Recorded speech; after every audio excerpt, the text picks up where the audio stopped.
reports. I'm Jeff Morrow in Corpus Christi. Up to 50-mile-an-hour winds are battering downtown Corpus Christi. I'll have a live update next. Hi, I'm Christina Abernathy. This Weather Center is brought to you by Chevrolet Trucks. And I'm Nick Walker. There's rain going on in the plains, thunderstorms too, but first let's go to Bill Kenedy, who's at the update desk. He has the latest on Hurricane Bret. All right, guys, thanks again. Once again, as Jeff Morrow alluded to a minute ago, very heavy rain and pounding wind hitting Corpus Christi now. Better than 50-mile-per-hour wind gust in the last hour at the airport in Corpus Christi. And now the city closing in on 3 inches of rain, 1 inch of rain, which has occurred in the past hour. Let's give you the latest now on what's happening with Hurricane Bret. It's still a major hurricane, a strong Category 3 hurricane on the Saffir-Simpson scale. Top winds of 125 miles per hour. The current coordinates, 26.8 north, 97.3 west, 70 miles south of Corpus Christi, Texas. The movement now to the west-northwest at 8 miles per hour. Pressure beginning to fill, or it's starting to weaken a little bit now. Pressure has gone from 944 millibars about midday today to 950 millibars, a sign of some weakening of Hurricane Bret, which had been a very strong Category 4 hurricane. Let's go directly now to Kingsville, Texas, and get the latest a little bit inland with Kristen Dodd. Kristen? Well, thanks a lot, Bill. And even though we are pretty far from the coast, we are getting a lot of strong winds and periodically very heavy rainfall, all of those coming with those outer rain bands that continue to sweep through the area. Now that Hurricane Bret is making landfall, we do expect to see those outer rain bands to come whipping around and move across our area. You mentioned that Corpus Christi has had wind gusts up to 50 miles an hour. We easily have seen that, especially when some of these heavy downpours and very strong winds move on through. Now, one thing that did happen earlier, which is one reason why I continue to kind of watch my back, is as soon as we were off the air about an hour ago, we looked up and we actually saw a tornado form virtually over our heads. We saw all the spinning debris and trees began to fly and the winds were just screaming. We took for shelter in our hotel, which is just right here. We are very protected right now.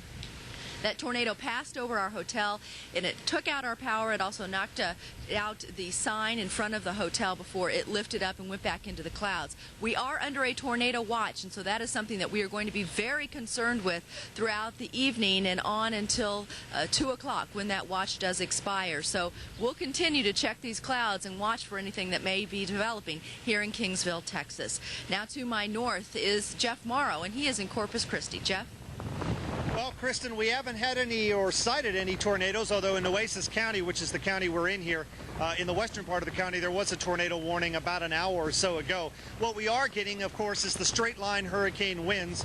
Actually, they're tropical storm force here, but they're being generated by the hurricane, which is slowly but surely coming inland well south of here. The fact that it is coming in well south bodes very well for the Corpus Christi area.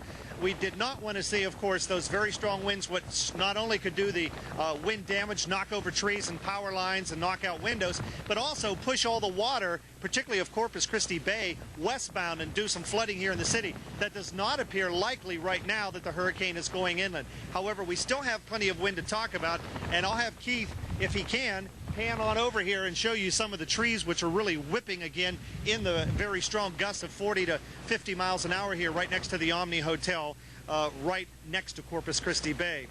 Again, it looks like we're probably going to continue to see this kind of wind and maybe even a little bit more, and some heavy rain bands come through for the rest of this evening, and we'll keep you updated here. Right now, let's get back to Bill. Jeff, with that very strong east wind, are you noting any kind of a rise in the water there in Corpus Christi Bay? Last time I had checked, Bill, it had come up about 2 feet or so on the seawall, but that is well below the top of the wall, which has to be at least 12 to 15 feet high. So we're okay in that kind of situation so far, but I expect it to rise at least a few more feet. Okay, enjoy the downtime, Jeff. I see more very heavy rain coming your way very, very shortly. Thank you very much for that report from Kristen in Kingsville and also Jeff in Corpus Christi right there on the bay. Well, earlier today, Texas Governor George W. Bush told reporters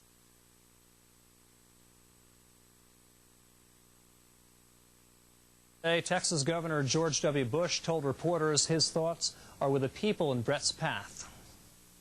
Disaster comes like a thief in the night sometimes, and our hopes are that this storm, as ferocious as it may seem, will not affect human life in any way that would disrupt our Texans from enjoying life as it is. Thank you, Governor. Now let's get the latest on what's happening on the Texas coast for the location, strength, and movement of Hurricane Bret. Let's now go to our tropical expert at the expert desk. That would be John Hope. John? Well, thank you, Bill. Good evening, everyone. We continue to watch this hurricane making landfall over Padre Island in South Texas. It is weakening as we expected it would as soon as the center reaches land. Now no longer a Category 4 hurricane, as a matter of fact. It's down to Category 3 with the top winds down to 125 miles an hour.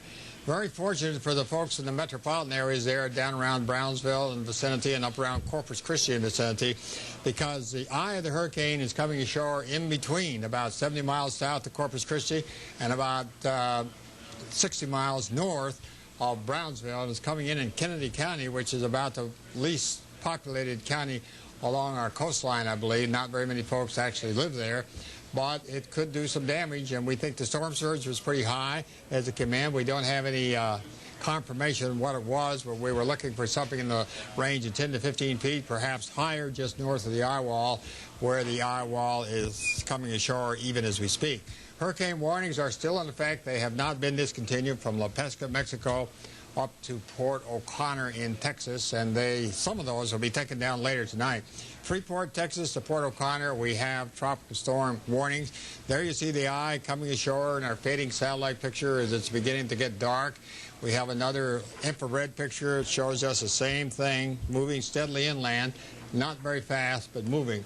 And it's going to wind down even more, of course, now as time goes by.